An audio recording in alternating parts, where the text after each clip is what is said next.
is Evandro Holtz, an urban engineer with over 20 years of experience, working in more than 35 countries. He has worked with the UN Habitat since 2015 and currently serves as an international technical advisor at the West African Sub-Regional Hub, which is based in Dakar, Senegal. Evandro has primarily focused on bringing policy into action and action into policy in the fields of sustainable urban development, housing, and slum upgrading. He also has extensive private sector experience and has co-led initiatives on digital tools for disaster risk management and the application of artificial intelligence to urban planning. Thank you, Evandro, for honoring our invitation. We are thrilled to have you here and we look forward to an insightful session. So over to you, Evandro. Well, thank you so much, Patience, and also Julia, a former colleague, for the very kind invitation. For me, it's always a pleasure to take this opportunity to, I always say, to present a little bit of the work that we do at UN Habitat and beyond, but also to listen from you, what kind of initiatives, what kind of insights you have, because of course, what we do here is something that is always open for discussions and further improvement. So I'll start with sharing my screen and check if this is still working. We've tried out before, but never know. Yes. Is it on? Yes. Yes. Perfect. So I think the first thing that you'll notice about the presentation is that it's definitely not made from AI. It's purely made by an engineer, a civil engineer as myself. So the idea is that we talk a little bit about the experience, as I've mentioned, from UN Habitat working across West Africa. As Patience has already mentioned, I'm based here in Dakar, and I support everything from Cabo Verde all the way to her home country, Nigeria. So it's 16 countries overall. So we start a little bit of the presentation about UN Habitat. I'm not sure if everyone here is familiar with the organization itself. Then we'll touch a little bit on the approach that we take at UN Habitat when working with housing and slum upgrading, not only across the region, but globally. And finally, we'll get to discuss some of the examples and some of the case studies that I brought in terms of the whole process that we go through when working in such topics, from diagnostic studies, from the development and establishment of policies to the actual implementation in the ground. So I told Julia that I like to make this session a little bit interactive. So I'm not sure how people are feeling. I was joking before we started about the heat wave that is hitting UK. It seems like Liverpool hasn't been that affected, at least to the point that we've seen in our city. So, but the idea is to hear from you. What do you think housing is? I mean, what is your understanding about housing? Because for me, it's one of those things that every time I start with a workshop or a discussion with colleagues, or I mean, it can be politicians, it could be technicians, it could be communities, people that we work with, different stakeholders. Everyone seems to know what housing is, but at the same time, everyone has a different idea of housing is for them. So I wanted to maybe have some insights from you, and feel free to write it down in the chat or open your mic. Just say like one or two words or like one sentence of what does housing mean to you.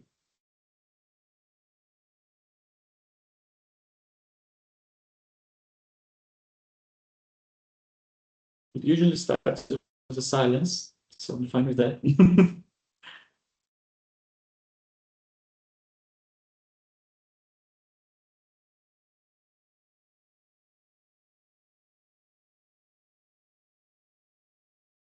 So I'll make the start. Please.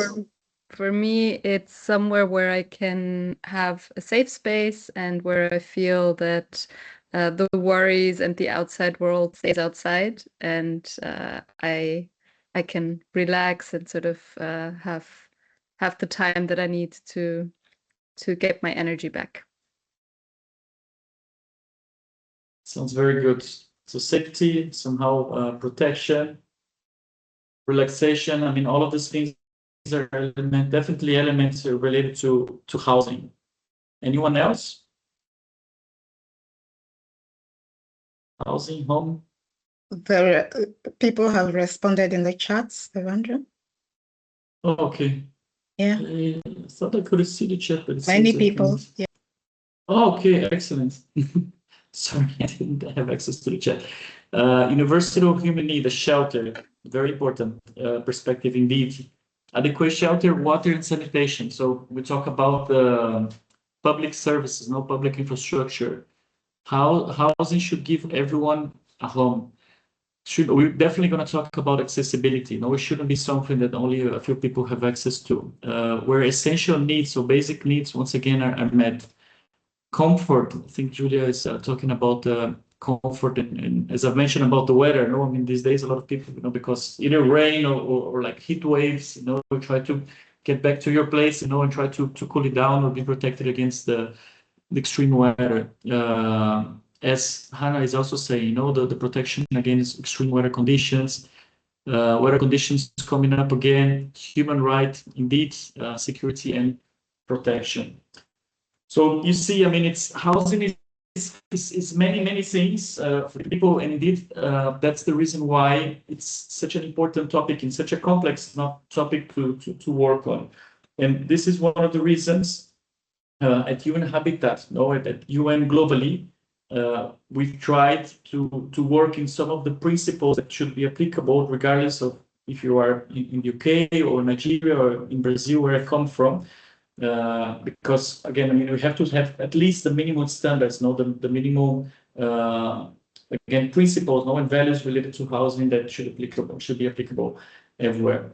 Apologize that some of the slides are going to be in Portuguese, because originally this is a presentation that I've made for the Lusophone countries here across the sub-region, but I'm sure that we will be able to follow. So I'm just going to go through some of the elements that we take as a reference. The first one of them, again, it might not be a surprise to any of you. It's the Sustainable Development Goals, and for this case specifically, target SDG 11 on more inclusive cities and communities, from which target 11.1 refers to housing more particularly. And here, again, we talk about some of these elements that have already been reflected here, for example, in the chat. We talk about safety, we talk about affordability and accessibility, and we talk about adequate housing. So with basic services that generate comfort, amongst other things. And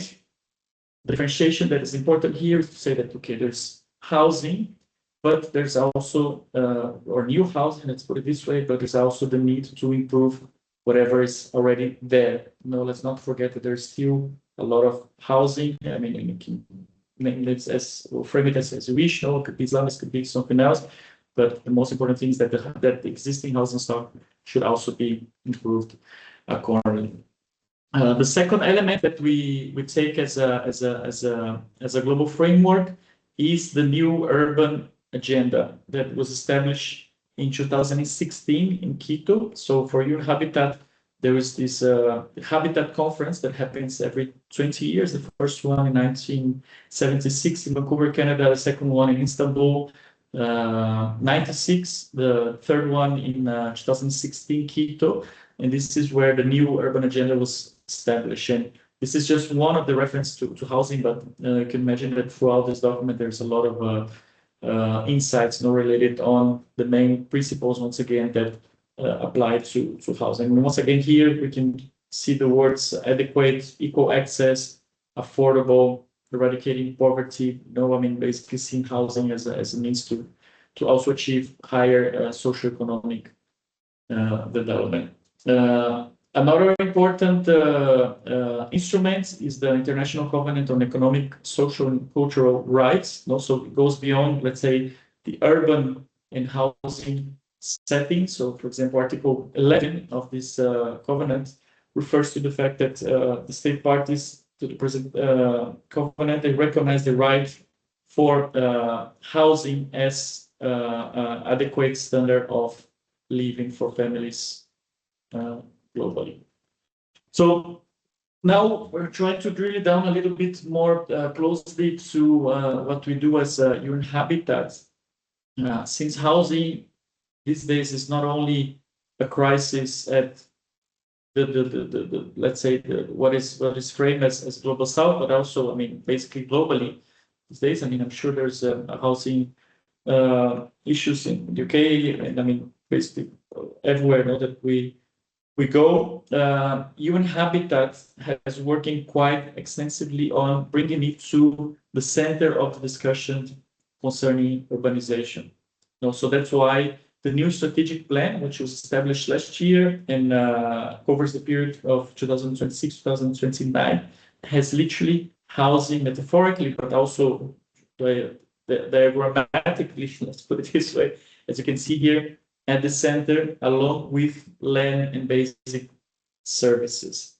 And from there, then there are different elements that support the achievement of housing, land, and basic services for all, which include especially urban sustainable urbanization, be it concerning environmental and climate action, disaster preparedness, response, and reconstruction, and specifically inclusive and equitable prosperity for poverty reduction. So once again, the socio-economic component is quite strong in here. Then there are different means of implementation that you can see in orange and in green, that go from everything related to urban and territorial planning and management, multi-level governance and localization of SDGs. There is a strong component of knowledge, data. We know that today with AI and many other tools, the issue sometimes is not even about getting access to the data, but it's really how to analyze and come up with something that is effective, and feasible to implement in the ground. Resource mobilization, how can we bring more resources for cities, but also other stakeholders to actually implement the projects that are necessary, and working in partnership with the various stakeholders that intervene in urban settings all around. So this is a summary of the strategic plan, the current strategic plan for UN Habitat. And this remarks actually revolves to a policy and strategic framework that was established back in 2016, which is called the Housing at the Center, because basically the understanding here is that really housing is a vector the idea is that housing is used to eliminate or to reduce poverty and spatial inequalities. We should correct actually the phrasing here. And that is indeed a driver for sustainable urban development. Also, the idea, once again, is that housing is not reduced to basically being a shelter, I mean, the four walls and the roof, but it really means everything else that you put here in the chat and that we discuss just now. So there are three main, let's say, principles. That if you sort of analyze all of these different frameworks that I've mentioned and try to bring them into more concrete sort of recommendations, and once again, principles that we can take as a reference. The first one is really the aspect of accessibility that was referenced here. So really building and improving homes to leave no one behind. Also understanding that, as I mentioned, it's more than a roof and four walls.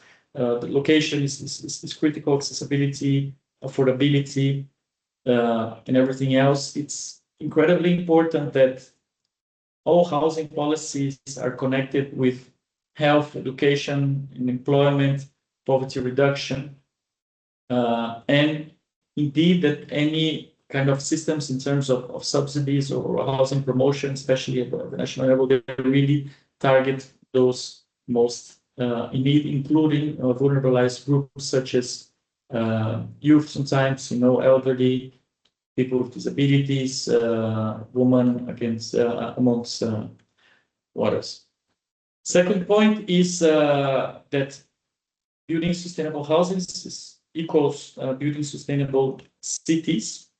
So once again, connecting housing to transportation, to public health, to environment sustainability. I know there's a lot of discussions on how to work with the different construction materials, the construction industry, to ensure that whatever is built or improved in terms of the housing stock is done in a more sustainable manner. The aspect of climate has already been mentioned as well, and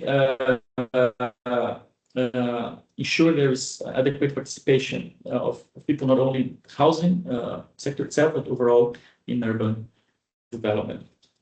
Third point, then, and this is important to ensure that we don't take housing as a sort of a parallel process within societies, that it can really drive socioeconomic development overall. And also, some of the estimates here suggest that for every house that is built, around 5 jobs can be created. So this ratio 1 to 5, it's one of the things that we try to study as well, to understand, for example, how the housing sector and the development chain, that comes all the way from the, like getting the materials, the construction itself, but also maintenance, and et cetera, can remain in the country, in the location, because we want to avoid, of course, that you have only external actors in the end of the day producing or improving housing, and the component of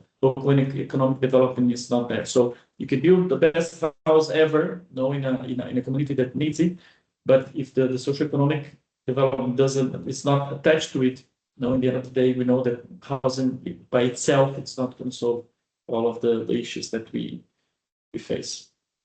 So getting more and more concrete on the work we do, I just wanted to share the fact that just recently we've launched the new catalog of solutions for the same period. It's basically mimics the same structure as I've shown for the strategic plan. I'm happy to share this link, of course, for you to have an idea of the myriad of services or solutions that are provided by UN Habitat concerning housing in urban development. And we're going to go through some of them as part of the case studies that I'm about to show.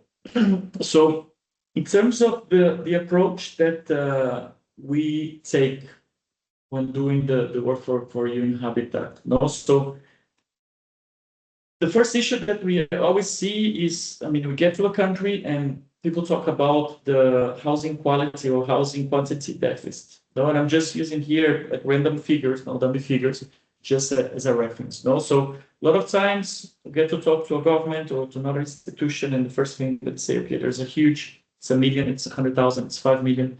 There's a housing qualitative deficit, for example. And generally, what happens is that the solution is clear. So if you have a 1 million deficit, just improve or just build 1 million units and problem solved. Thing is, that's not so easy for many different reasons. One of them is that basically, I don't know any country that has enough money to really build the amount of housing that is necessary to reduce its deficit. The second thing is that more often than not, this is not feasible. It's just not feasible for technical, for social, for economic reasons. So UN Habitat has the opportunity to work on more structural issues related to housing in comparison, for example, to the private sector or even NGOs and research institutes. So each stakeholder, of course, plays their different roles, which are extremely important in the ecosystem. But a lot of times we tend to focus on the more boring things, which are like the more policy, structural things that sometimes other actors don't have access to. So I always like to explain this. So like the approach by referring to what is called the methodology of the 5 whys. I'm not sure if people are familiar with it here, but it's basically asking why there is this deficit. It can be 5, it can be 3, it can be 7. It depends on the context, of course. But this is just one example. That happens a lot.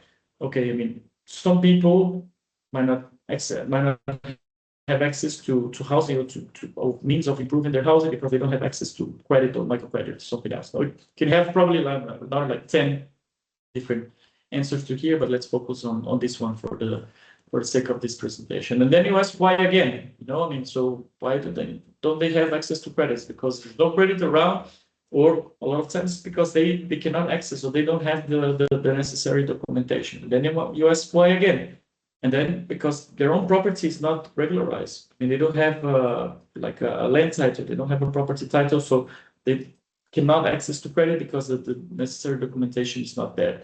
And then you try to understand why the property is not regularized, because I mean, at the end of the day, the policy or the regulation is not adequate, to the local context. So once again, I mean, AHUWA-Habitat then tries to work on the how, so okay, so the idea here is that okay, we're not going to improve 1 million units. We can improve some of them, for cases where that's needed, but for a good quantity, we try to provide access to credit. So how can we do this?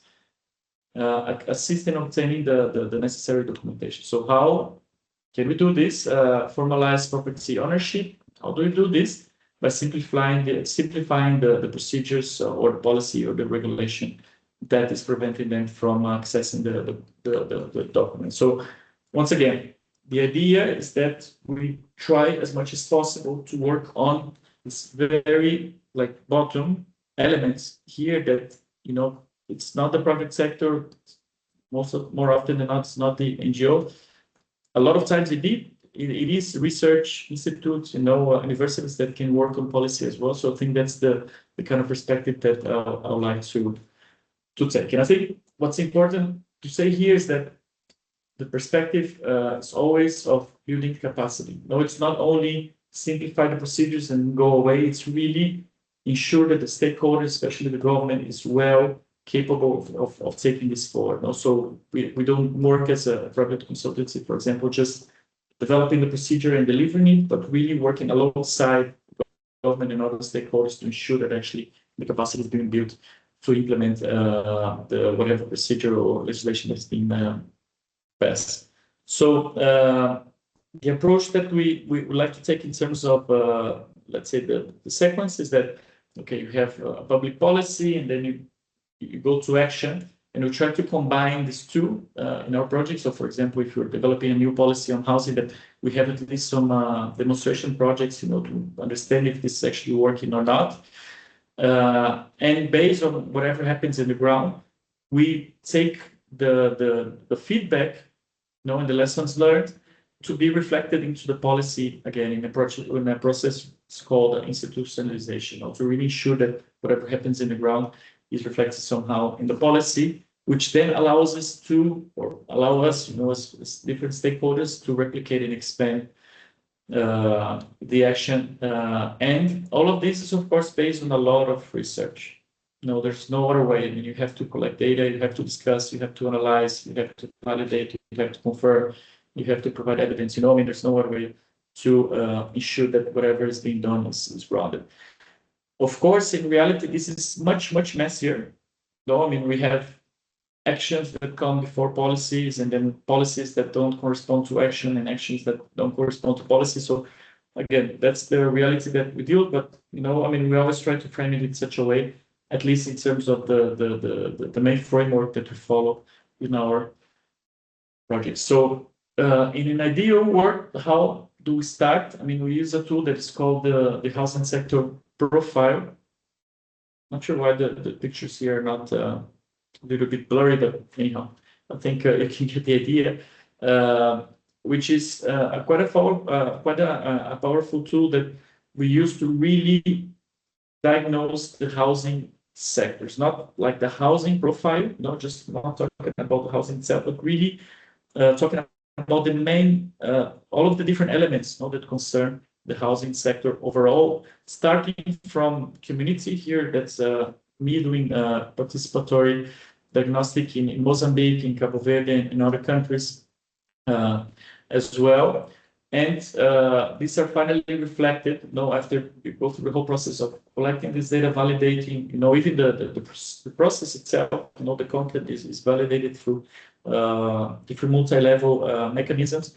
You have the actual study that for me, the diagnostic is more often than not about 80% of the policy or regulation or whatever other instrument that we produce. A good diagnostic definitely is more than 80% because this is where you define the main issues that the country or the region is facing and what will be the priority actions that should be derived. We know that sometimes we work in contexts where everything is a problem. No, I mean, you can find, I don't know, like 100 different things to work on, but you have to come up with 4 or 5, maximum maybe 10 priorities, that are the most, that have the most catalytic potential for action. So here, for example, we have the reference to Mozambique, to Cabo Verde, Angola, Guinea-Bissau, but we've done it across the region, Ghana,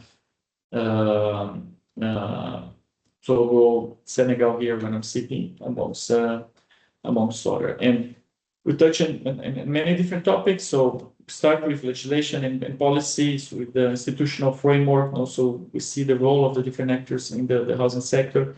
We do talk about housing deficits, offer, demand, financing, where the resources that are available for housing, urban planning and housing, the connection between the two, and how bad urban planning can affect, for example, housing accessibility. Land is probably one of the main topics that we've been discussing, because without access to land and good located land, I mean, most of the housing projects, they tend to face several issues because they're either too far from the city center, too small, or they're again disconnected from the city fabric, infrastructure and construction materials, and more importantly, resilience and climate change. Always having as cross-cutting topics, as I've mentioned before, right to housing, as some of the colleagues here have already mentioned, gender, HIV, youth, informal or informality overall,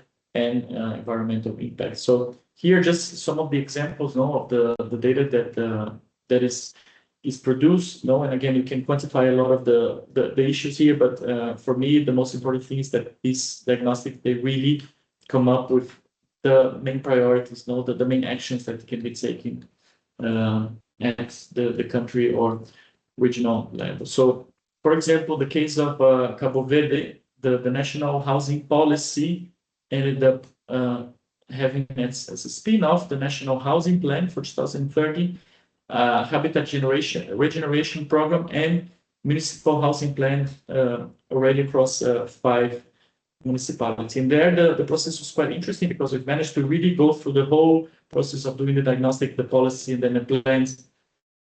And then they've changed the policy from almost purely like social housing program, building new houses, to as an upgrading or habitat regeneration program, which is called PRA, the Program for Rehabilitation and Rehabilitation, Reconstruction and Accessibility, which again, I mean, it touched on especially slum upgrading. So with around 10% of the amount of funds that they had originally dedicated to the mass social housing program, they've managed to improve the same amount of housing units, around 5,000 housing units, just by changing, the program that they have based on the discussions that we engaged with the government. Then you have interesting cases, such as the one in Angola, where the housing policy actually never went public. It was never really formally published, but since the process was rather participatory, quite a few of the stakeholders, they use it as a reference. No, that's not completely, let's say, abnormal and common, because sometimes we don't get the document officialized, but people use it anyhow, because again, it was a moment of discussing and analyzing what would be the priorities. So, for example, this national housing policy, I've learned a few months ago that was used also as a reference for a $400 million housing program financed by the World Bank. So it's one of those things that, I mean, after 5 years, you see things materializing. So as I've mentioned, we work in different levels. So we do have the policy level. Then you have a different scale where we work with strategies. It's very important, as I've mentioned, that any sort of national housing plan or local housing plan is connected directly to development plans or sectoral plans in terms of health, employment, etc. Also to local strategic plans. So then we can have the complete framework for the programs and projects and the instruments to be used in the ground. So one of the questions that I get a lot is what's the difference then between a policy, a plan, a strategy, a program, a project, or an instrument? And also, I like to use this as a reference, just to clarify a little bit this structure.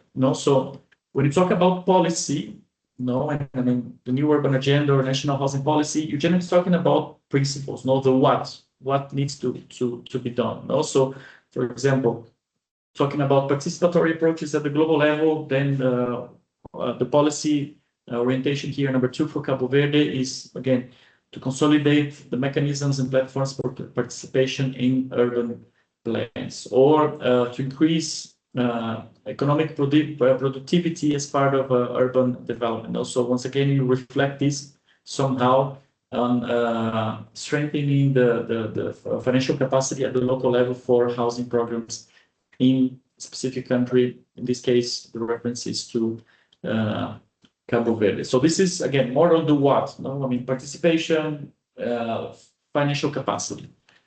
Then you go to the plan or strategy level, where you start getting more concrete. So here you have to establish more concrete targets. So, for example, by 2030, improve 50 informal settlements across the country using participatory approaches, that were established as part of the policies. This is at the national level. Then at the local level, we can have a specific strategy that those particular neighborhoods, X, Y, and Z, should be considered as priorities for upgrading using the principles that were established at the policy. Then finally, you have a specific project. So neighborhood X will be improved by upgrading the quality of building materials and ventilation, also providing more details on how this can happen. And finally, you do have the different instruments that are going to be used for that specific project based on the strategy and building upon the principles established in the policy. So the idea here is that the beneficiaries then participate in the decision-making related to the building materials, and for whoever's interest, they can be trained for local production and support of the co-financing of the work. So you ensure that the financial capacity at the local level is increased. So it's a little bit of the clarification that I wanted to make, because once again, this can generate a lot of confusion. It doesn't mean that a policy cannot have some concrete targets or that a strategy cannot have principles. I mean, generally, these things are a little bit mixed and the lines are a little bit blurry. But the most important thing is these elements are in place. And once again, a lot of times the policies are not approved or not completely established. The action, I mean, the project starts before the policy, and this is not necessarily a problem. And that's why, I mean, you can always refer to this global framework, at least as a reference, when you don't have all of these mechanisms in place. So in terms of the actual implementation, and as I mentioned, I mean, in the end of the day, a lot of times, I mean, Habitat, because of its nature, it tends to focus on the more higher level elements here, but we do try to incorporate more operational work as well, also to ensure that we can get these lessons learned that in the end of the day are going to influence policy and so on. So one of the elements that we use is definitely participatory planning. So this is the cases of Cabo Verde and Guinea-Bissau. So once again, ensuring that these participatory practices are reflected into local urban planning in different scales, and for example, ensuring that housing is reflected in there somewhere, and understand, for example, what neighborhoods should be prioritized, what kind of assistance, what kind of interventions are necessary. We do actual demonstrations or construction projects. So this is an experience in Mozambique that is mostly related to resilient housing. Also try to understand how, for example, we can provide some mechanisms to ensure for those that are familiar with the context in Mozambique, I know that's not particularly close to West Africa, but still, I think the conditions are similar in some aspects. So Mozambique is highly affected by cyclones, at least once a year around February, March. So these prototypes were actually built, identification of the main vulnerable points of the housing, and the team there basically tried different ways to ensure that the housing will actually withstand the different kind of events that they face. And this has been then, the action in the ground, as I was saying, has been reflected into guidelines of resilient construction, and then replicated, the same approach has been replicated into health and educational facilities, so schools and hospitals. So there are similar projects in that regard, to the point that basically in some areas, these are the only structures that are standing after a cyclone hits. And a lot of this has fundamented then the complete change of some of the building code across the country. So this is the transformational change that we always like to achieve. There's interesting projects also here in West Central Africa, for example, in São Tomé and in Príncipe. For those that are not familiar with the country, it's basically two islands on the coast of West Africa, somewhere in between Angola, Ghana. It's almost at the sort of the connection between Greenwich and the equator lines. It's only the whole population is around 180,000 people. The population of Príncipe, which is the secondary island, is around 9,000 people, and there had around 130 families being removed, from the original settlement and being resettled, to a settlement close by. And they had many issues, because the process was originally not very participatory. So they built these beautiful houses, but no one wanted to live there. So UNHABITAT was actually engaged as part of this process to engage with the family to ensure that first the houses would be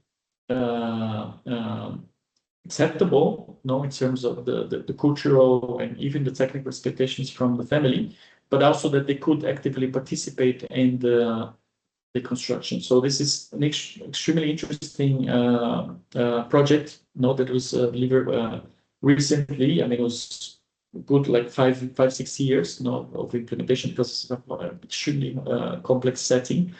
And I provide here some references as well in case you want to learn more. More recently, just in terms of settlement or resettlement, just because we're talking to patients about Benue, for example, in Nigeria, we are having an increased demand in similar projects, but for housing IDPs, internal displaced people or refugees. Knowing what we've been applying across the region, across the Sahel region, and that includes, for example, Burkina Faso, Mali, Niger, but also northern Nigeria, is what we call an area-based approach, where we basically improve the infrastructure that is already existing, in existing neighborhoods, so they can host then refugees and IDPs, to basically reduce or almost eliminate the need for these more traditional refugee camps that we know that at the end of the day they stand there for a long period. I think the average, let's say, what can I say, the average stay in a refugee camp is more than 10 years. So it's not a refugee camp, it's a city, it's a neighborhood at the end of the day. So as a way to benefit both the host community and the incoming populations, the idea is that we invest in an existing neighborhood, expand it, of course, with housing, public services that benefit all of them. So this is something that we've been working quite actively across West Africa, and it's a huge demand, because unfortunately, the conflict is only rising, especially in the Sahel. And finally, another component that is extremely interesting is what we call what everyone calls cooperation and advocacy, especially South-South collaboration. Because as much as of course, Habitat has its experts, in the field.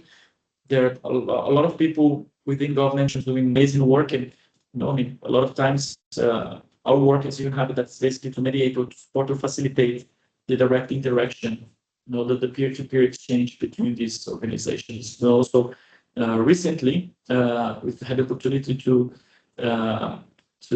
work on this software collaboration between Brazil and Cabo Verde. Of course, the language helps. Both countries speak Portuguese. We're now trying to expand this to other countries in West Africa, touching on different topics. Everything from how to calculate the housing deficit to improve techniques in terms of assisted self-construction in housing, amongst others. Also, this is more at the country level, but also, for example, we just had the latest World Urban Forum that took place in Baku in Azerbaijan. So we try to have meetings, for example, between the Lusophone countries or between different countries that are working on the same topics, again, to engage.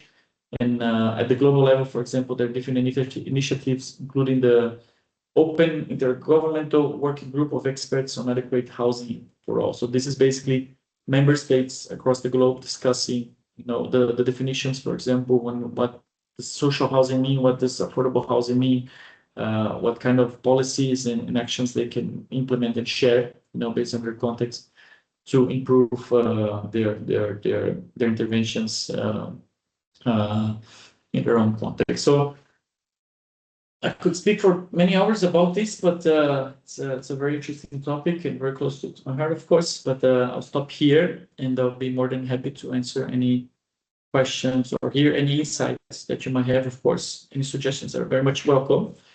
But otherwise, I'd like to thank again for the opportunity, and open for the discussions.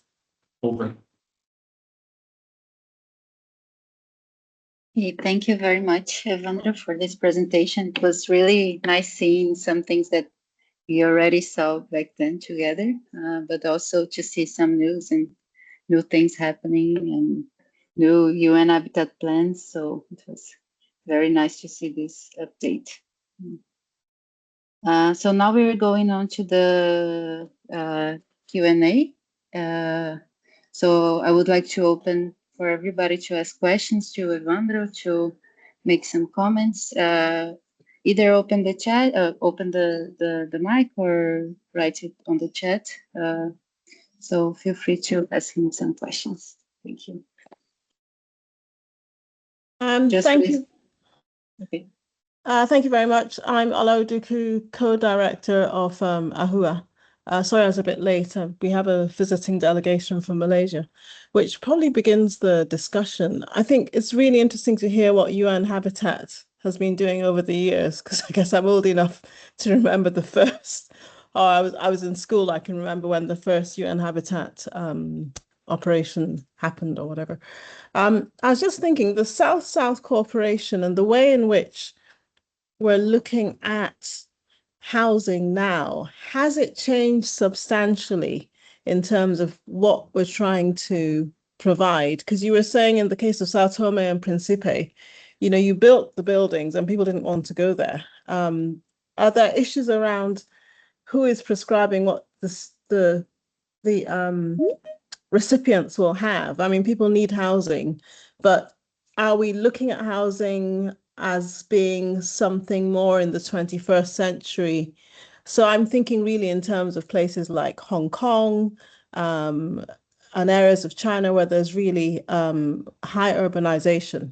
So when we're looking at new housing, are we still looking really at these boxes of houses, which I can remember indeed from my teenage days in Nigeria at the time, these large housing estates, which follow, I would say, a very Western view on what a house should be? It's a complex question, I know, but are we responding to the realities of the city? If I'm in Lagos, I need to be near where I work. So there's no point giving me a house 20 miles away when the infrastructure is not there to get me to where I need to work, for example.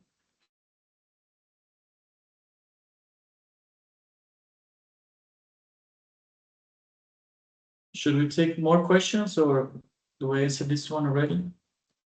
Yeah, I think you can answer. I think it will be while people prepare their questions in the chat. So just so everybody knows, you can just raise your hands and you'll be in line for the questions, or just write in the chat, please.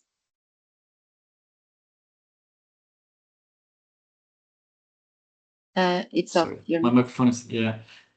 I was just saying that I would hope that I'll have another 10 questions, so I would have the time to reflect on these very important questions posed by the rector. But I mean, in short, I would say, and you know, as a Brazilian person, I mean, we're optimistic by nature, you know, and we remain optimistic.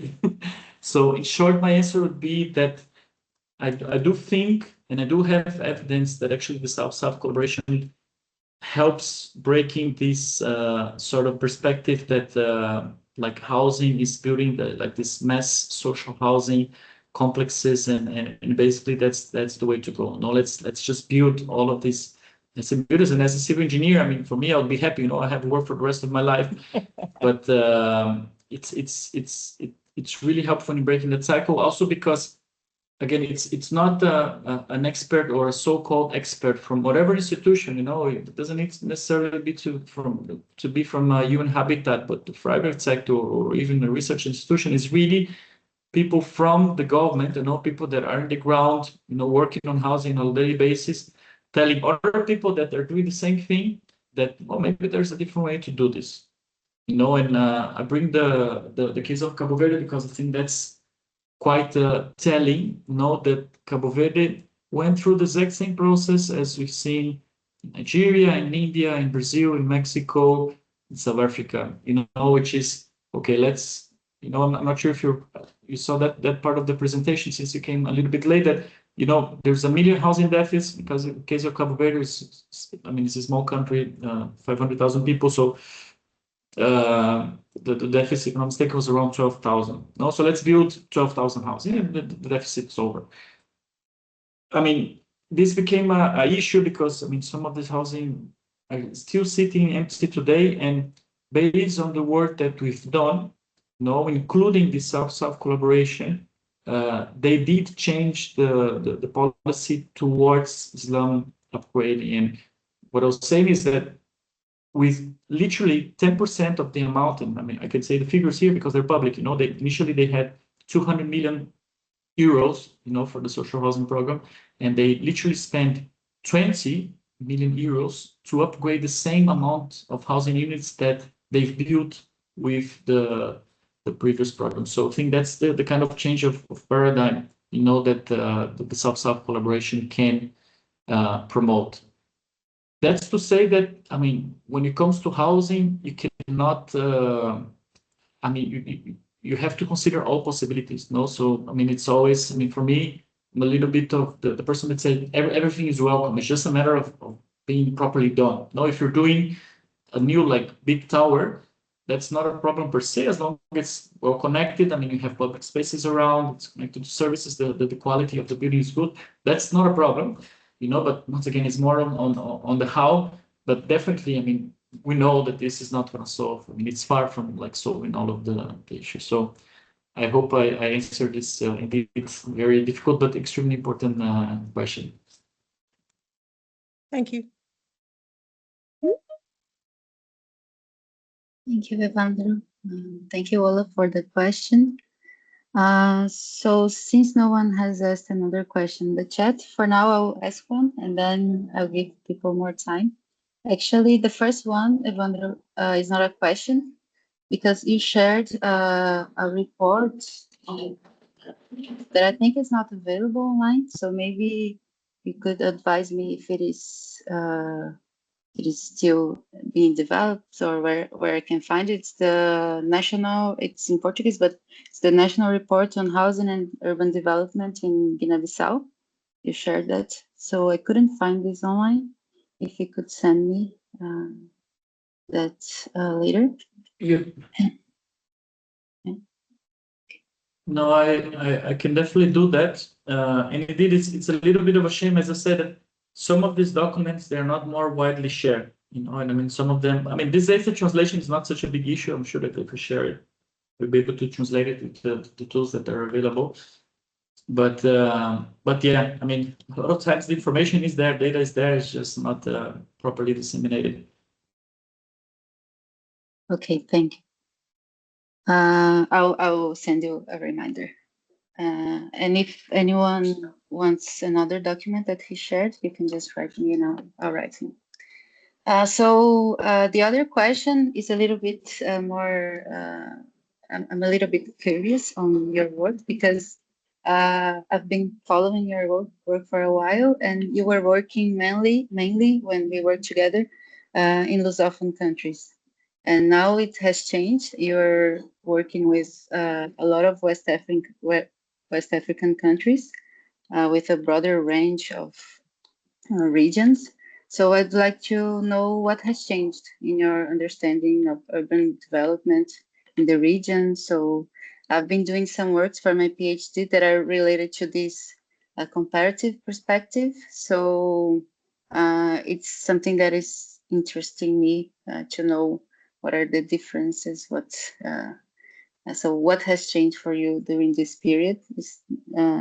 It may be an easy question, but I don't know if you want to just follow with the other ones, and because two people have raised their hands, or do you want to answer this one first? As you wish. Yes, no, I can quickly answer that. I see there's a couple of questions in the chat as well, and a couple of hands raised. So I'll try to be brief as well. But I mean, it's another important question. I mean, for those that don't know, I mean, Julie and I, we worked together back in Cabo Verde, and you might remember well that even in Cabo Verde, you know, we go from island to island. It's a different context, you know, and different priorities and different elements. And for me, what has changed, you know, I mean, I would say across the region is really that housing has become a priority. It was not.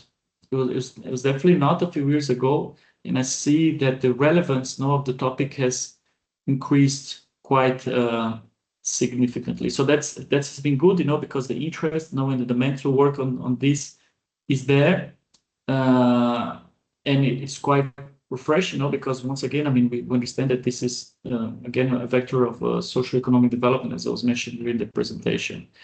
Of course, each country is different, but also, I mean, within each country, I think it's I mean, you can see a lot of the regional differences. What has, for me, not changed, no, and maybe not answering the question, but saying what hasn't changed so much is the actual recognition of the countries, and I mean, I say countries like in a more generic manner, that these differences exist, you know, and for any housing project to be successful, you really have to start by understanding the target group. You know, and unfortunately, a lot of times, you know, what I see across the region, but also globally, is that most of the housing policies, projects, initiatives, they start with the solution. You know, they don't start trying to understand what's the problem, you know, like asking the 5 whys, as I've mentioned, asking why people cannot upgrade their own houses. I mean, it's a problem of credit, it's a problem of materials, it's a problem of knowledge, it's a problem of relevance. What is the issue? No, and even if you do get to the point where you're building this housing project, understanding, for example, the payment capacity, the demand for the kind of housing that you want to provide, and also basically understanding more from the demand side. I mean, most of the initiatives that I have are still much more on the offer, you know, on the solution side. So I think those are the two things that have, well, I mean, one thing that has changed, the other thing that still unfortunately hasn't, but it's something that we've been working on. Should we go to the hands or to the chat? Yeah, I'll read them for you so everybody can hear them. I think we can go to the hands before, actually. So the first one is Oiza Aga, please. You're free.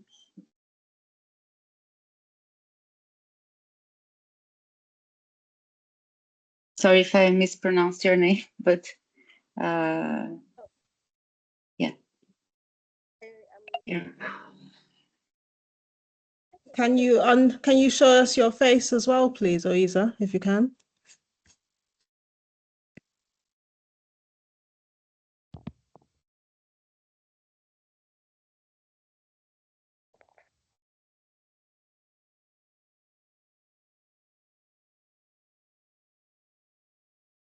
Okay, Just well, so we, ask your question then, it's fine.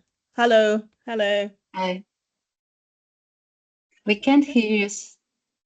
Can you see me? Yeah, you need to shout. Oh, okay. All right. Sorry, I'm on traffic. I was saying that it's a interesting presentation, but just a quick one. Do you consider looking at the South-South collaboration as well, especially for us in Nigeria, where individual housing development, and we also have a lot of incremental housing process. Does that relate or compare to the global South-South, and what do you think can be like a better way to address housing design processes? I don't know if it can be considered as well. Thank you.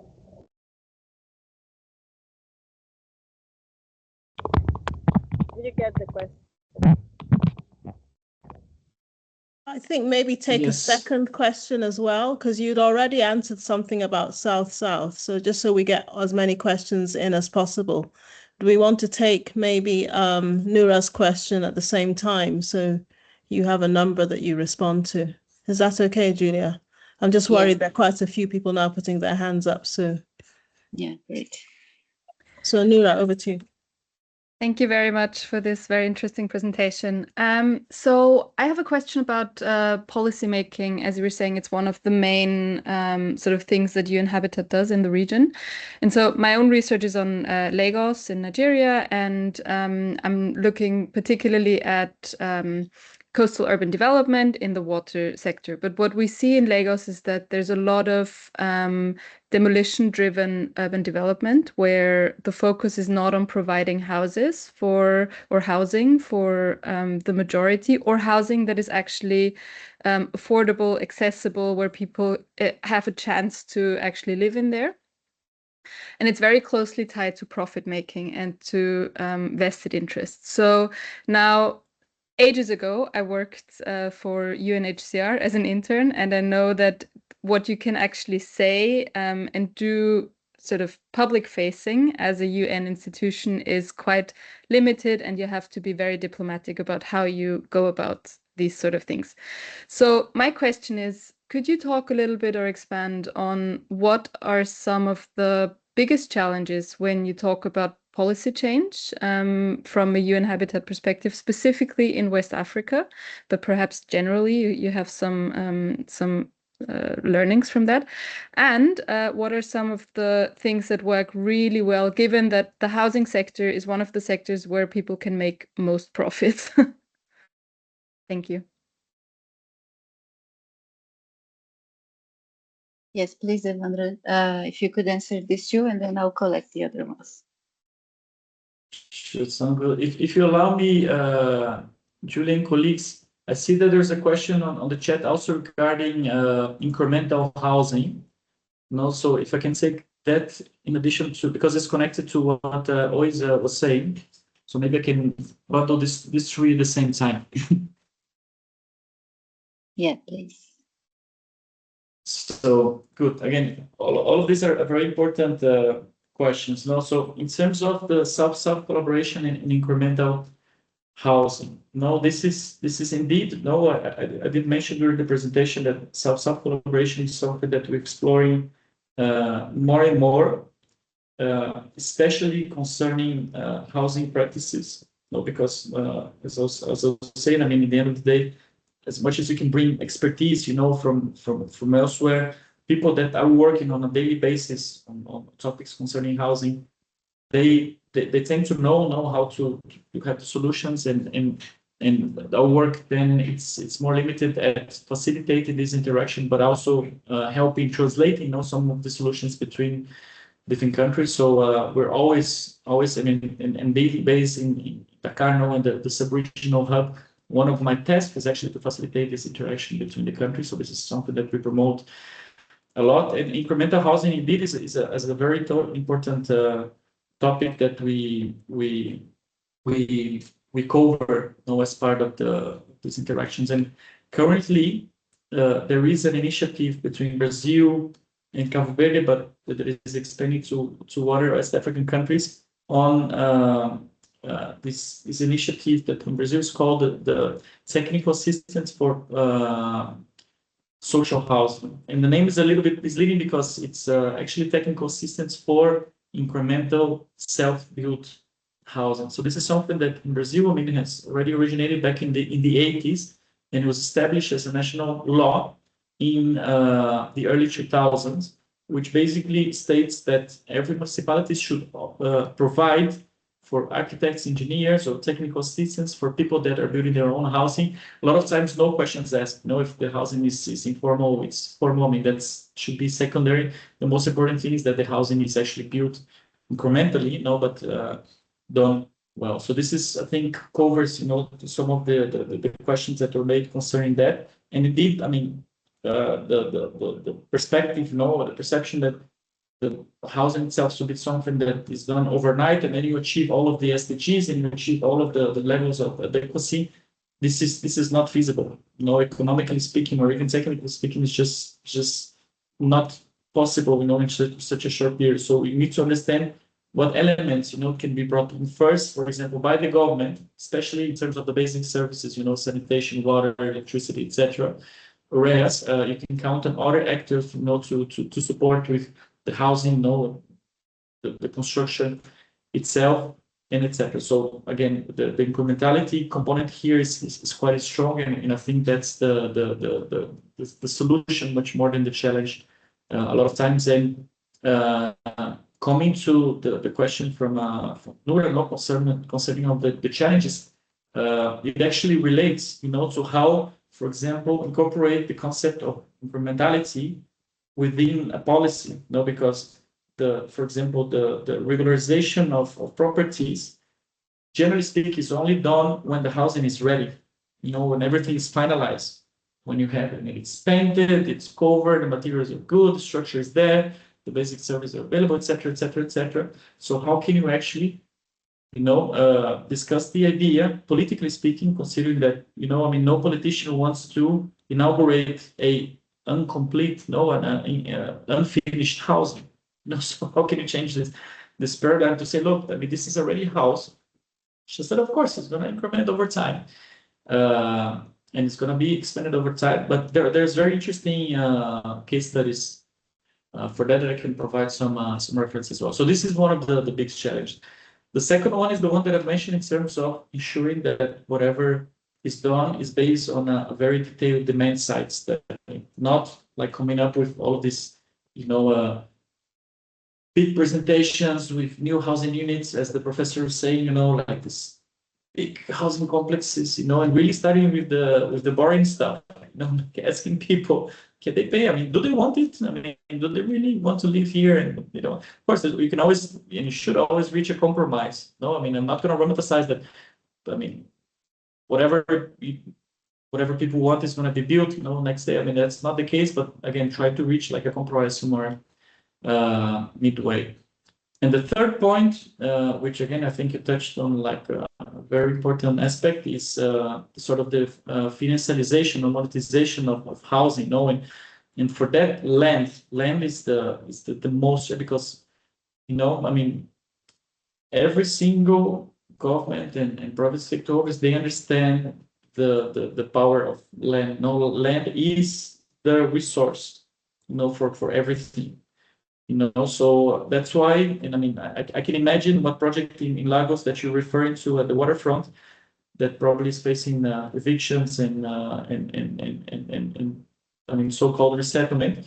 So again, land is let's say, probably the most complicated piece of this puzzle. Now we discussed also with the professor before, you know, if it's not well located, but then how can we access this well located land you know, if the government, I mean, it's everything has been privatized, for example, I mean, you don't have really even how to access this. So for us, I mean, really land is at the center of a lot of these challenges that we've been facing in ensuring that whatever is done in terms of housing is actually accessible. Sorry, just to follow up, and how do you navigate these challenges in terms of what works? So to navigate, I mean, self-collaboration is one of them. I mean, it's again not like someone from UN Habitat or whatever expert, also called expert, stated this is someone that really has been there and done that in the past. The other point is patience, persistence, you know, and perseverance. As I mentioned, I mean, some of the work that we did, you know, 2017 or 19 or 18, they're only coming to fruition now. I mean, you can only see them happening now. Some of these processes are quicker, but a lot of the time, I mean, it's really a lot of advocacy, a lot of work. The demonstration projects as well, they help a lot, because once you can show that, you know, whatever is being proposed actually works on the ground and people are happy to take it, then it's easier, you know, to convince, you know, whatever stakeholders needs some convincing. And the final point is that you have to work with them, you know, since the very beginning. It cannot be something external. I mean, it cannot, I mean, a policy cannot be something that comes from elsewhere and it's just like try to push it down. It really has to come. And then I mean, the same way that everyone has to compromise, we have to compromise. You know, I say that for every element that I would like to see a policy, I mean, I have to compromise with another 5 that maybe you're not like completely in agreement with, but I mean, it is what it is. No, I mean, politics is like that, but working with them. And I mean, for example, in Cabo Verde, I had the opportunity to work within the ministry. You know, I was there on a daily basis, and sometimes we're not even talking about the policy itself, we're talking about something else. And I say, oh, that's an opportunity for us to understand if we can implement some of the aspects that we discussed. And let's do this in a project that had nothing to do with our engagement. But anyhow, you know, like being there all the time really helps, you know, in terms of ensuring that, again, this is not something external, really have to come from within. Thank you. Thank you, But in short, Evandro. it's not easy. Thank you so much. I think we can go to the last 2 questions. There is another one in the chat that is by Busy. Thank you for also Patience has a last one, so we have 3 questions. Thank you for your interesting presentation. I wanted to ask you how you were able to navigate from the inclusion of the community that you spoke about in the housing design process. So I think you already talked a little bit about it, but it would be great if you could expand. And also, please, Kehinde, if you could ask your question, and then Patience for the last one.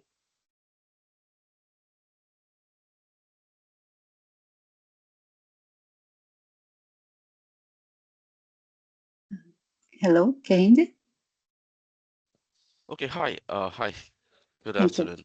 Sorry. Okay, so thank you for the presentation. You've actually answered most of the questions that came to mind. But my question is basically following what Professor asked in terms of building, giving housing solutions that are in the outskirts of the city when people really still need to navigate into the cities for work. Because I live in Lagos, and the trend or the issue we have is you either have to live within the city, spend ridiculous amounts on rent, or substitute that to go and live in the outskirts of the city, but still end up spending in terms of stress and fare and inadequate infrastructure. So I want to ask, have you had this issue in other cities, maybe in Africa or outside of Africa? How did you navigate these issues? How do you think it can also work in Lagos? Because Lagos is quite dynamic. There's a lot happening. It's very impact, and so there are just so many solutions that are being brought up that are not really solving these problems. They're not really solving the problems. I mean, we are living examples. I'm a living example of it. So I just want to ask, are there solutions that we can take or that we can copy from, other places that have this kind of problem? So thank you so much, and thank you for the presentation.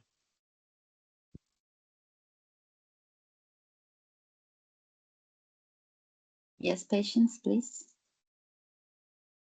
Okay, thank you, Julia, and thank you, Evandro, for the presentation. I'd like to pick up from Noura's question and where you ended at the point you finished answering that section of the Q&A. You spoke about land as the most complicated piece of this whole puzzle. And on one of the slides, I think it's the slide where you had the whys and the hows. One of the hows was to formalize property ownership by simplifying procedures. Now, the question is, how is this feasible in the context of West Africa and Africa, for instance? And what comes to mind is informal settlements. When I think about informal settlements in Kenya, for instance, most of the informal settlements are people build on other people's land, not theirs.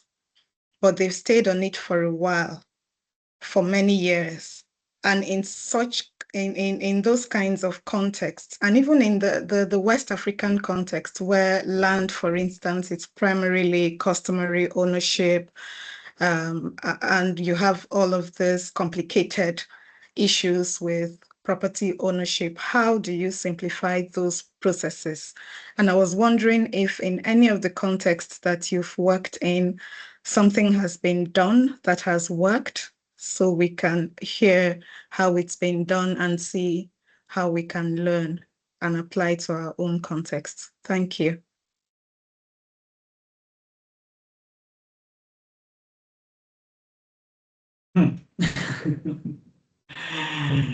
All of these incredibly important questions. So again, so that's why I like to have the sessions, because they make me think even deeper about the work that I do, or that we do. So in terms of the inclusion of the community in this process, the question from the chat. For me, the most important moment for the community, or the engagement of different stakeholders, is at the diagnostic stage. For sure, I mean, what I've seen more and more, I mean, a lot of times, not more and more, but I mean, I've seen more often than not, is that communities, for example, they are included at the point where the solution is more or less set, and they probably can have a say on some of the details of the execution, or I don't know how things are going to be built, I mean, where the road is going to go through, but for me, these are sort of residual elements of the project, because it's at the identification of the issue that the community perspective for me is more important. Because if someone else is deciding what should be the priority, if it's water, if it's sanitation, if it's housing, then I mean, again, you're only like fighting for, again, the residual elements of this decision making process. So we try, as much as possible, to include really the community all the way to the local level, from the very beginning of the data collection and the validation, and especially on the prioritization of the main issues. So based on the issues, and the main issues that are faced, then we can derive the solutions. And there are many different mechanisms today. I mean, you have technology, although I mean, technology can be sometimes even more exclusive than inclusive, but you can use different tools to do that. The tool that I still like the most is basically to visit, to sit there and talk to people and try to understand, I mean, once again, what kind of elements they're bringing that, I mean, someone external cannot bring. I always try not to romanticize this process a lot, because we know that the community leaders, they have their agenda as well. They can have their political agenda. So it's not basically accepting everything that people say, I mean, from those stakeholders. And again, I mean, the work that we have a lot of times is trying to mediate and trying to understand how to compatibilize all of these different perspectives into one single instrument or mechanism. So this is, for me, the biggest principle, no, include communities and other stakeholders from the very, very beginning definition of the issues. In terms of the question concerning the housing costs, no, and the situation, for example, in Lagos, indeed, I mean, that's an important point. When we talk about housing affordability, I mean, if we only use the variable of like the rental or whatever mortgage or whatever, you know, I mean, even the construction, no cost into the equation, then we're missing a lot of other things. No, we're missing transport, as Kehinde has said.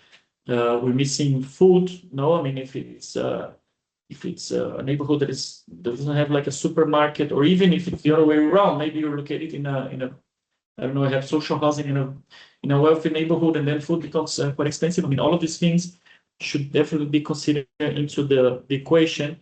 And even the definition of affordability these days, it hasn't been completely finalized. It's sort of a moving target, because all of these elements, you know, are sort of to be considered.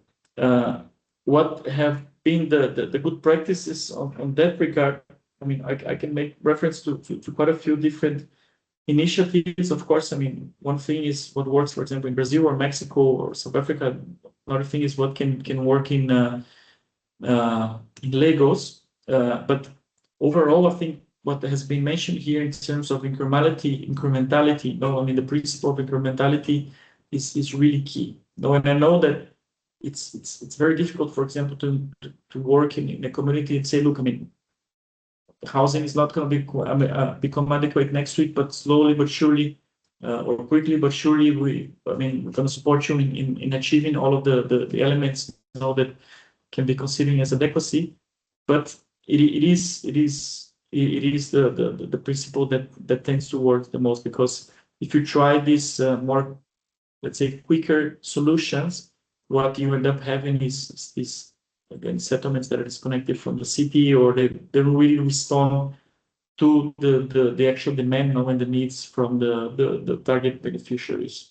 So again, I can extend a lot of it, but I'll say that incrementality is really the principle here to be taken into account. And as you can see, I mean, for most of my answers, what I make reference to is the principle itself, because again, I cannot speak for the specific context of each one of these cases, but I can say what has been used, as a sort of the framework, for the cases where I've seen it having successful outcomes.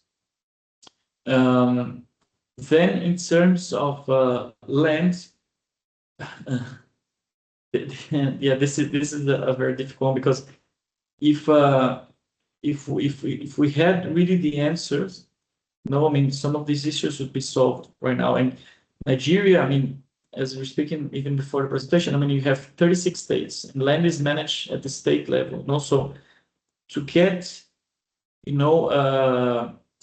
the 36 states to agree on a single land management system, I mean, again, I'm a Brazilian. I'm very optimistic, as I mentioned before, but you really have to be extremely optimistic to imagine that. And it's not only the case of Nigeria. I mean, it's basically everywhere. Even the cases where things are more centralized, it's difficult. But I think the process of incrementality is because it relates, to the previous question on housing costs and everything else.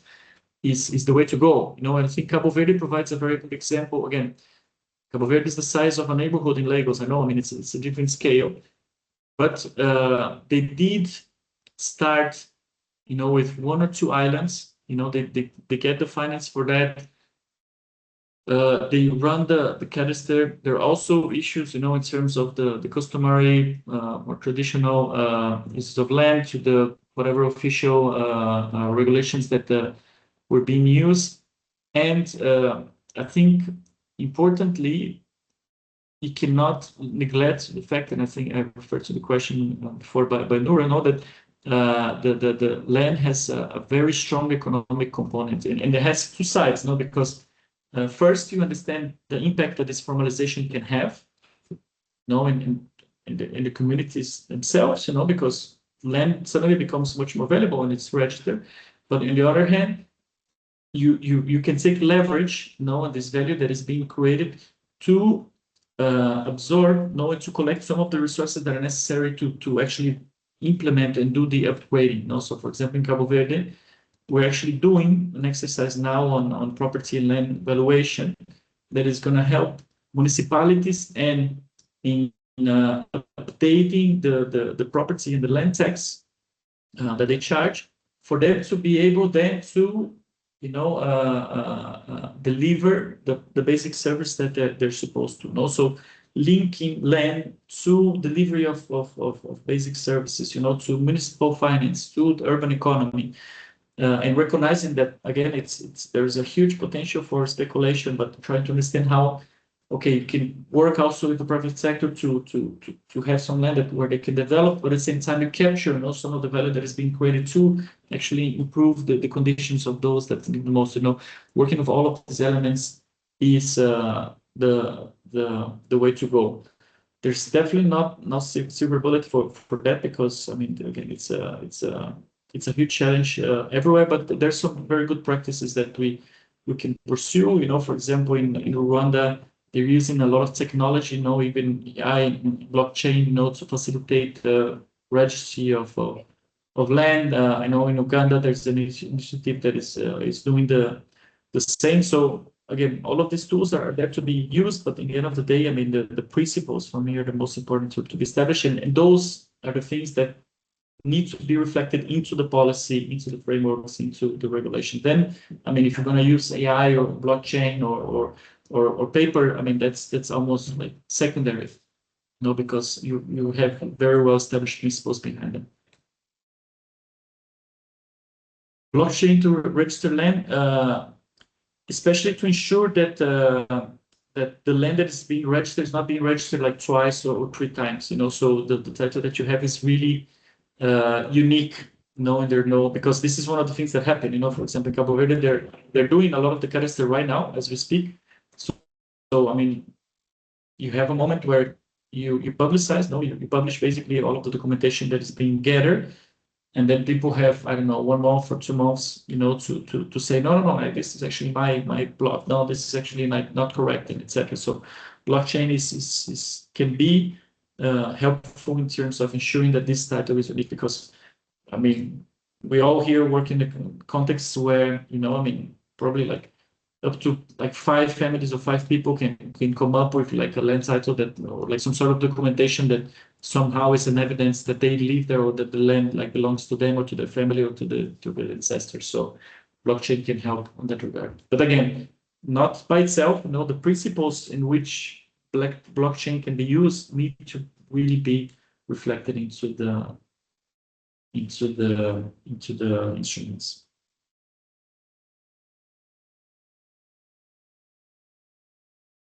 Yeah, I can provide. I'll share that with Julia. So I'm taking notes of the things here, or the case studies that I've mentioned. So I'll share all of this documentation with Julia so she can disseminate amongst you.